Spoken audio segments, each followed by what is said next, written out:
It's a beautiful bacon day, Cookie Crusaders. Today we're going to talk about Cherry Blossom and the hidden power that she has that I have really not been seeing a lot of people talking about. Now, what that is that either summoner comps or any comps that have cotton, pumpkin pie, licorice, or even snow king in them, she's going to be specifically geared to fight them very, very well. And I think why a lot of people have not been using her is because the current meta is very revolved around herb and pomegranate in the speed team, or around sorbet and pumpkin pie for the tank killer team, or even Madeline and Caro for the just other speed team that exists. So I think the meta's been very focused on that, and because of that, Cherry Blossom came out at a point where people didn't really get to see where she shined.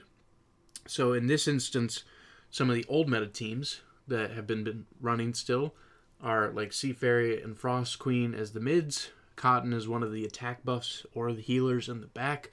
And so this is one of the teams we're going to fight. I'm going to show you multiple teams so it's not just, one person to give it a fair shot. But as you can see, they have a level 9 scroll. We have a level 12. So that is a little bit in our advantage for that reason. But yet again, I'll be fighting multiple teams to show you the differences. So let's get right into it.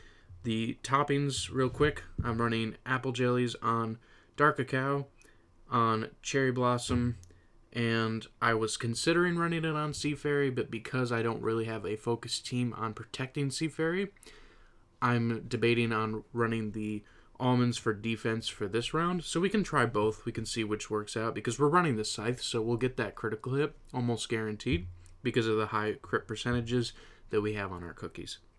And then Tiger Lily with some cooldown so that we get that little stun and jump forward so that she can battle against the front line.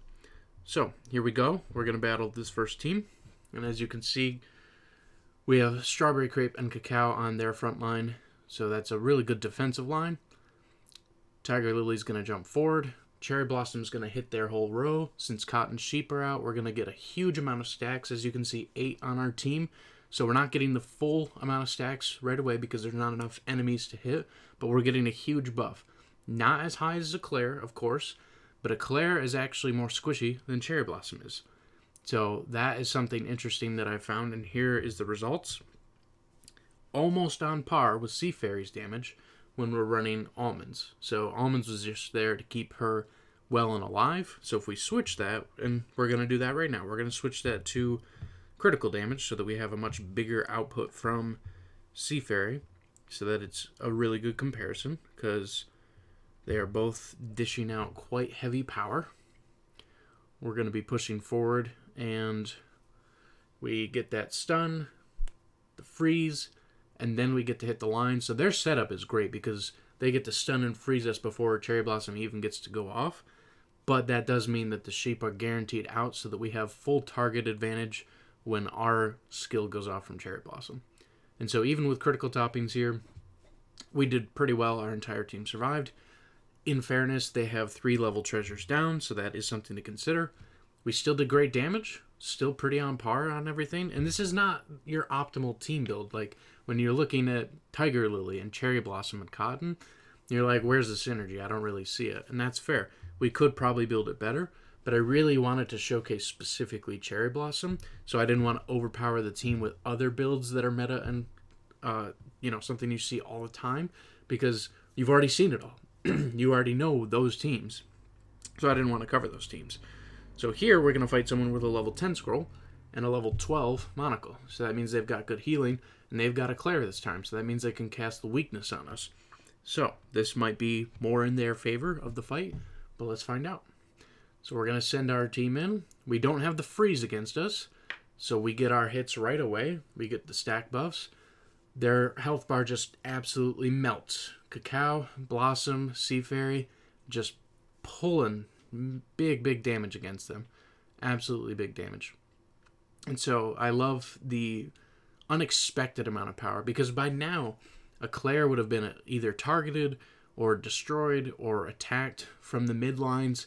But because Cherry Blossom's a rear assassin, she actually lives a lot longer. And so for that reason, she's able to do quite a lot more for the team for that purpose.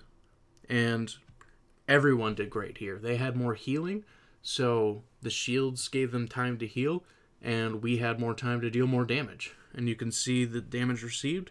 Hollyberry and Strawberry Crepe took a lot of the damage on their team, but we definitely dished out quite a lot. And our Tiger Lily took a lot too. Like, she took almost 1,000,000 of the damage. So she did an amazing job of taking that damage, hence why she's running on my team.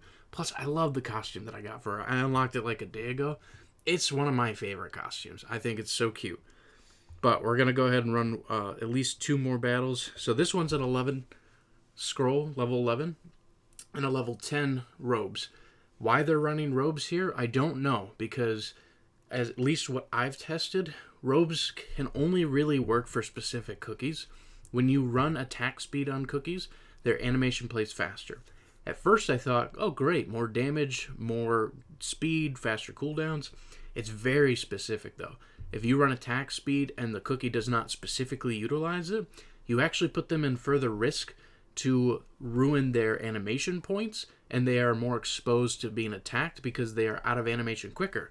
And so for that reason, they won't be able to dodge as much attacks or prolong certain damage from happening. So this might be in our favor just because they're running that, and I do not see any specific cookies here that are going to be taking advantage of those robes. But we're going to definitely try. So let's see what we got.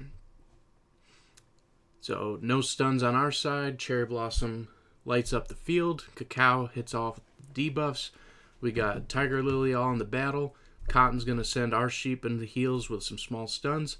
We get hit by Sea Fairy. Our Sea Fairy lights it up. Cherry Blossom buffs us again. You can see all those buffs down there at the bottom. We got 5 stacks currently. Our team's still alive. Not perfectly, but alive. They definitely have a close battle here. But as you can see, even still, we pushed through. We almost lost everybody. If they had had a level 12 scroll and maybe a feather that was level 12, that might have actually been really close in their favor. As you can see, their Sea Fairy did almost 4 million damage. That's amazing. Whatever they're running, I'd love to see it. Maybe they have all their labs upgraded in Bomber. Who knows? But that was really amazing. But our Cherry Blossom kept up with Dark Cacao and Sea Fairy. And so that's the important part, is that she's not fully maxed on the star promotions, and she is an ambush cookie, so I don't have the labs upgraded perfectly for ambush either. So there's more room to grow for her, and I think that's amazing. But she doesn't work against every team. There's some teams that she just is not providing enough, and that's okay, because not every cookie is going to be perfect for every situation. And I definitely understand that, and I get why that makes sense. So let me know in the comments what your feedback is. Maybe you have a specific build that you have been using Cherry Blossom in. Maybe you're running a specific topping set for her. Maybe you think that there's something even better that could be done. I mean, you can see here, this is only level 9, level 9, level 9 on these, and they're not even perfect toppings. So she could be even stronger if I could just unlock a few more toppings that were suited best for her. So there's way more room to grow. Way more potential, way more possibility. But I wanted to show you guys this because I haven't really seen enough talk about her, and I think she has a lot of hidden potential. Thanks so much for stopping by. Have a great day.